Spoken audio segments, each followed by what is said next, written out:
What is up, guys? How are we doing? Welcome back to another episode of the Jedi In Exile. With me, it's Tats, joined as ever by the Norfolk Lion.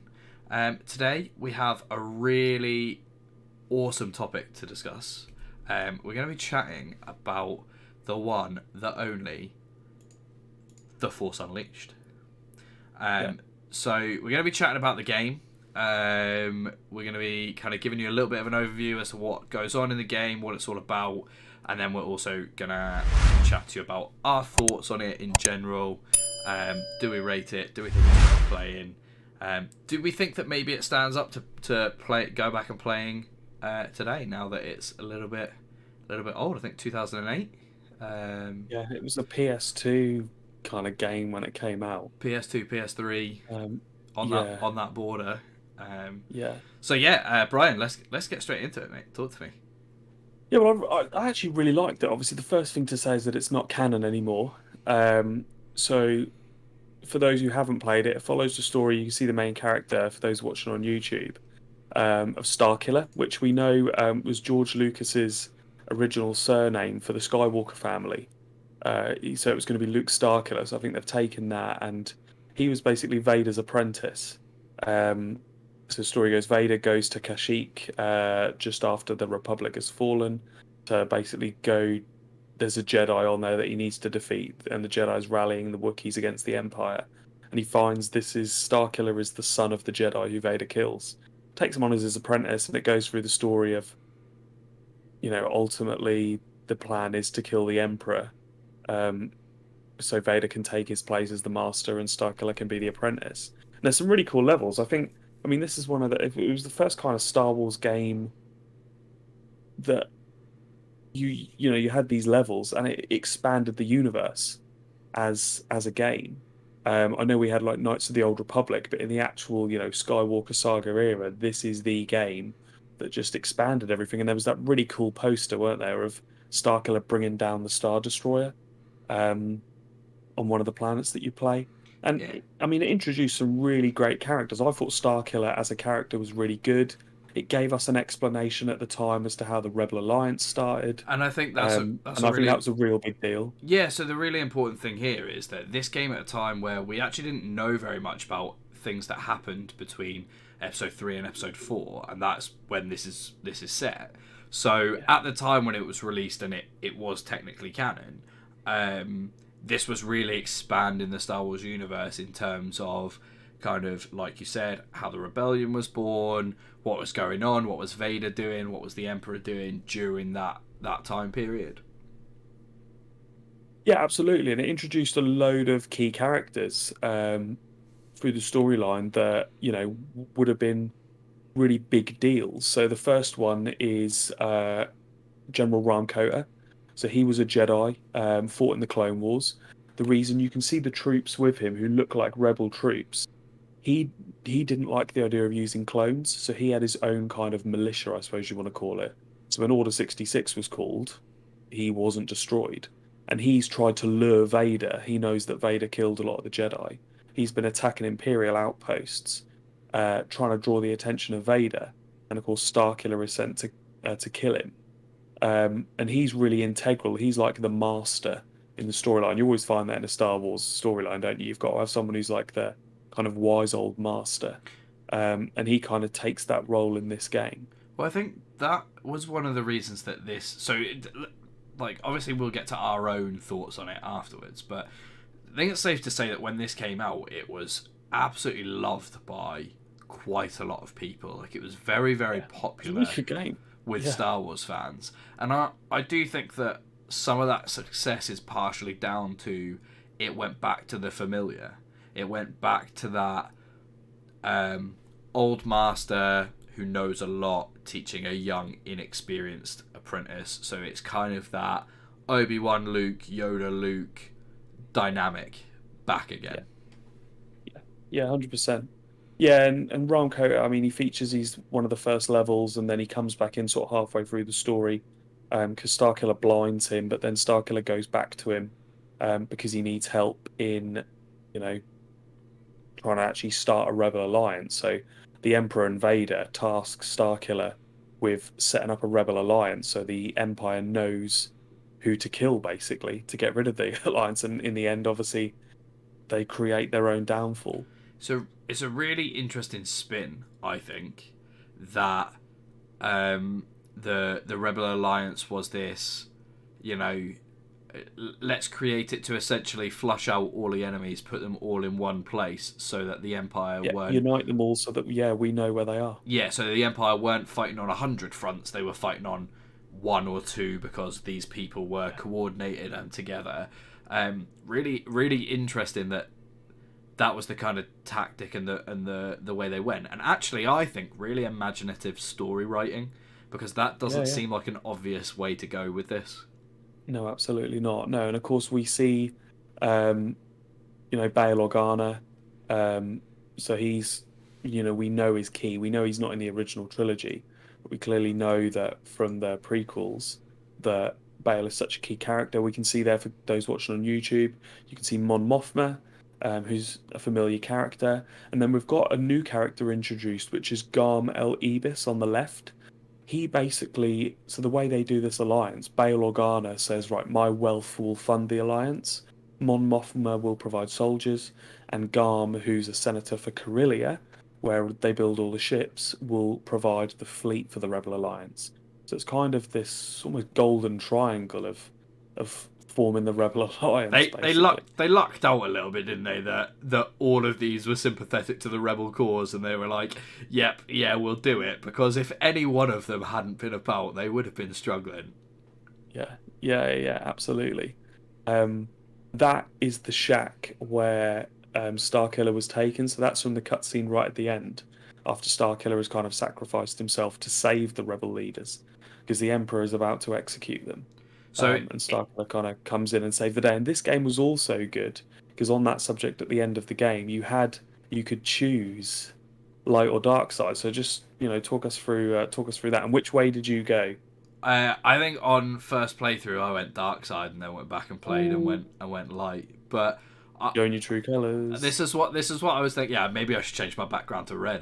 Yeah, yeah. The this is what Do it. I was gonna kind of say is that this was really, it wasn't as big a plot point as it could have been, or as I thought it was going to be. The whole light side dark side thing. You have it in games like Knights of the Old Republic, where your morality kind of actually really plays into character interactions and all of that kind of stuff. Well, This was very much a choice at the end. we also had it in the Revenge of the Sith game. So there was, I think, 16 levels. Well, there was 17, but level 16 was you were Obi-Wan and you defeated Anakin, the final duel. They did level 17 was you played as Anakin, and it was a storyline that if Anakin had defeated Obi-Wan, had killed him, what would have happened? So it was kind of that, it wasn't a choice, you just had to play through it. But I like the idea of it being a choice and there being like seeing what would have happened, either way. And I think it's important to mention here for people that don't know. Obviously, I think if you're watching this video, you probably do. But a second game was made. We'll probably do a video on that Yeah, we'll do it. Yeah. at some point soon. But the good ending was the canon ending at the time, which was the ending that essentially created the Rebel Alliance. Starkiller died and sacrificed himself to do It that. becomes like a martyr. Yeah, because the dark side ending was that a lot of the rebel leaders died. Right, that Yeah, was they all died. Yeah. Yeah, um, Vader was dead. The rebel leaders had died. Um, Starkiller is put in basically like almost what happened to Vader.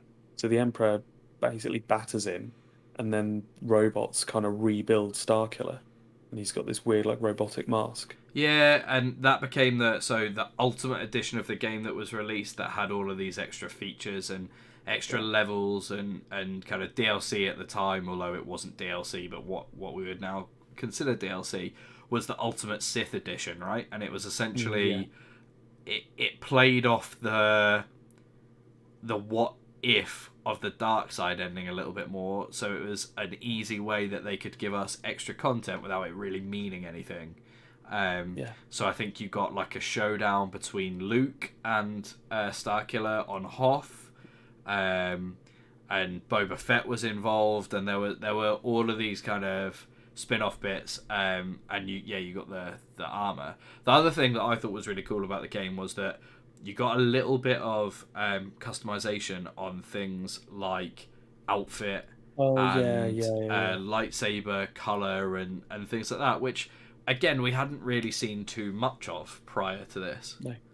No, no, we hadn't, and that was something cool because it's just like an added extra, and it makes you sometimes want to go back and play it again. I'm not saying an outfit is going to do that, but things that you've got customizable things you can do. I think that's just a really key point to the game. It just adds, it's another layer, isn't it? Yeah, and I thought that this game was quite clever. So we've talked about the fact that at the time it was canon and all of that kind of stuff. That because they knew that they couldn't necessarily go super crazy with it, we got to see a character or a handful of characters, because Bail Organa and Mon Mothma and stuff that already existed within Star Wars that we knew a little bit about. So one of those characters was Shaak Ti. So the Jedi that's died a million deaths Yeah, got to die yeah. another Poor one. Shakti. Got to die another one. Constantly just brought back to life, and you're like, is this the time that she survives? So in one of the missions, he tracks her down, and we're also introduced to Shaak Ti's apprentice, Maris Brood, who you can see on the right Yeah, and there. they're on Felucia, aren't they? Which is obviously where Ayla Secura, you see her death in Order 66. You can play the level on Battlefront, the old Battlefront. Um, it's a well-known planet. And I suppose it makes sense that Shakti shouldn't be alive when the original trilogy timeline happens, because surely a Jedi from the Council would be trying to overthrow the Empire. You would think Well, so. you would think, except Although of course Yoda. Yoda. Yeah, unless you're Yoda and you're just like, nah, don't worry He's about just it. like, I'm tired. I'm I'm too old for 900 this. years I'm old. too old for Yeah, this. Um, yeah. but we got this. But the thing that I thought was really clever about this was they gave you Shaak Ti, and they gave you Shaak Mhm. Ti pretty like blatantly. It was Shaak Ti and all of that kind of stuff. Yeah, But we yeah. got some familiar faces through a really clever like plot device and a really clever invention. So Starkiller had a companion that was used as a training aid. So we got Proxy. Proxy was introduced to us. Good old Proxy. And Proxy had tons of different training profiles kind of programmed into him, where he could use holograms to make himself look like other people and then emulate their fighting styles. So I think that I remember that we definitely get a face-off with Obi-Wan. Yes, that's near the start, the Obi-Wan. It's like a Um, training I'm pretty sure we get module. a fight with Maul as well. Oh, do we? I don't remember the Maul one. I'm Maybe we sure did. I'm Yeah. sure that there's a fight with Maul, and it was just a really clever way to kind of go, oh, we've got these big characters, but it's not really them. Um, Yeah. so it's like It that. was a really good way. And it's how Vader appears to him a lot of the time in person. Um, because Vader will communicate, and you think Vader's actually there with him, but he's not. He's just going through proxy. I really liked it. I really liked the game. Um, Yeah. I look back on it with some really fond memories. I remember getting it when it first came out on the crazy hype. Got it for PlayStation 3. I think it's really important to say here as well, and I actually wasn't aware of this till I started doing a little bit more research and knowing that we were going to do this video, that they released this on so many platforms when this game came out. So it released on PlayStation 2, PlayStation 3. So it released on what was kind of the new gen and the old gen.